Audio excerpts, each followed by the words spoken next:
Assalamualaikum warahmatullahi wabarakatuh.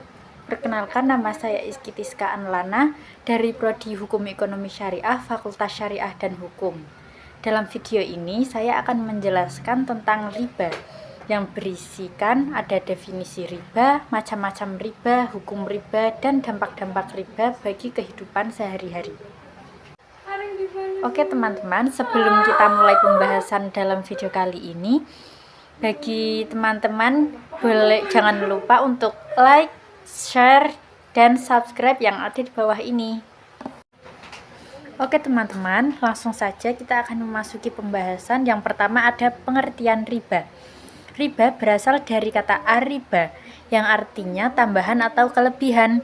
Riba menurut istilah syara ialah tambahan pada modal uang yang dipinjamkan dan harus diserahkan oleh pihak sesuai jangka waktu pinjaman dan persentase yang ditetapkan.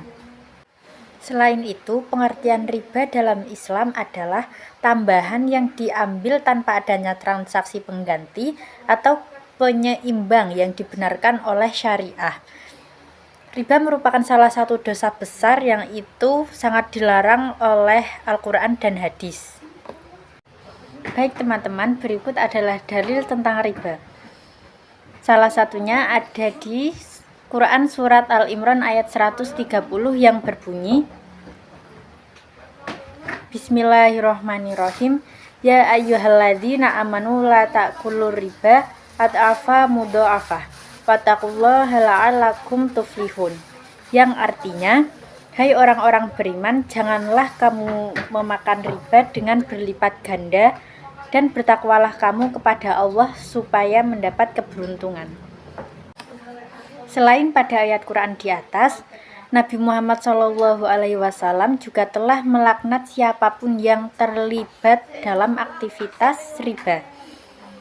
Imam Muslim meriwayatkan hadis dari Jabir radhiyallahu an yang berisi, An Jabir qala la'ana Rasulullah sallallahu alaihi wasallam akila riba wa mukilah wa katibahu wa syahidaih wa qala hum sawaun, yang artinya dari Jabir radhiyallahu an berkata, Rasulullah sallallahu alaihi wasallam telah melaknat pemakan riba, orang yang memerintahkan untuk memakan riba, juru tulis riba, dan saksinya.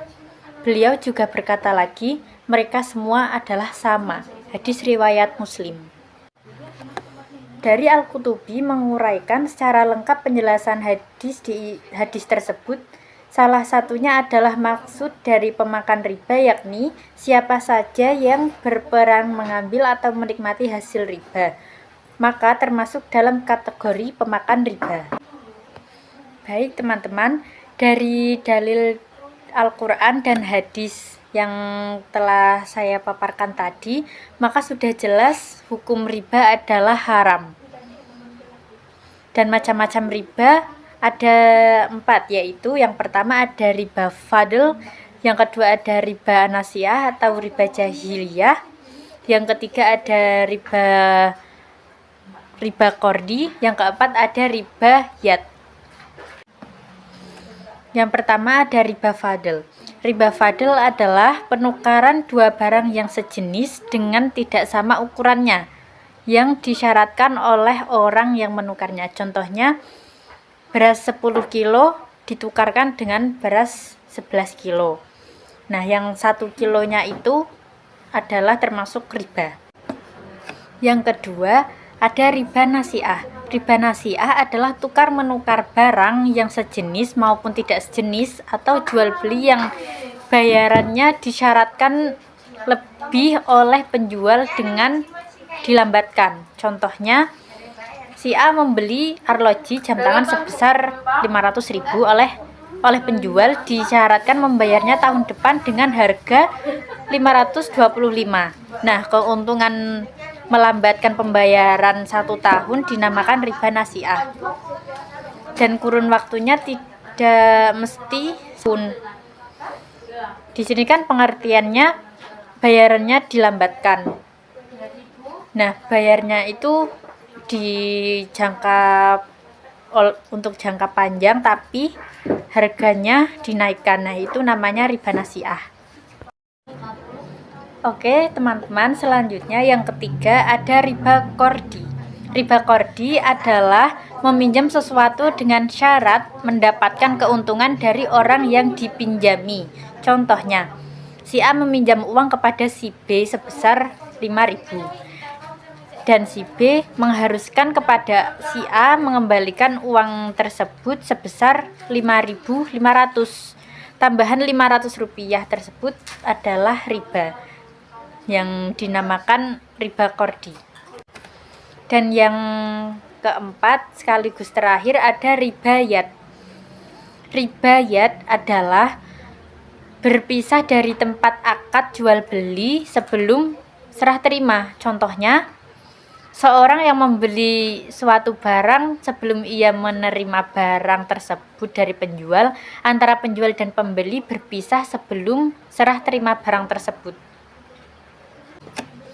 Jadi, apabila terjadi suatu transaksi antara penjual dan pembeli dan mereka saling berpisah tanpa serah terima barang tersebut, maka dinamakan riba, yaitu dinamakan riba yad. Selanjutnya, saya akan menjelaskan mengapa riba diharamkan. Yang pertama, riba menumbuhkan kecintaan dan ambisi terhadap harta pada diri peminjam atau pelaku riba. Yang kedua, riba akan membahayakan akhlak dan jiwa. Riba akan membahayakan akhlak dan jiwa. Yang ketiga, riba akan menghancurkan kehidupan masyarakat. Yang keempat, riba akan membentuk suatu kelompok masyarakat yang berleha-leha, atau dalam artian lain bermalas-malasan. Yang terakhir, kelima adalah riba membahayakan perekonomian individu maupun sosial. Nah, dampak-dampak riba ini sangat merugikan di kalangan masyarakat. Jadi, riba memiliki dampak buruk di kehidupan masyarakat.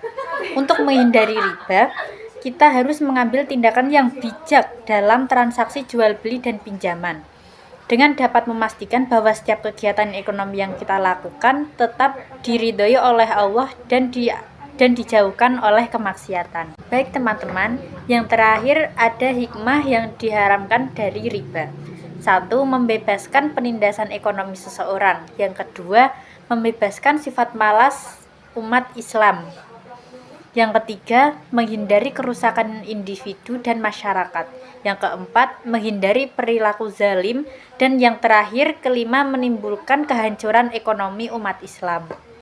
Baik, kesimpulan dari penjelasan saya kali ini, riba diharamkan dalam Islam karena dapat merugikan salah satu pihak dalam transaksi dan melanggar prinsip keadilan. Riba juga dapat berdampak buruk bagi kehidupan pribadi dan masyarakat.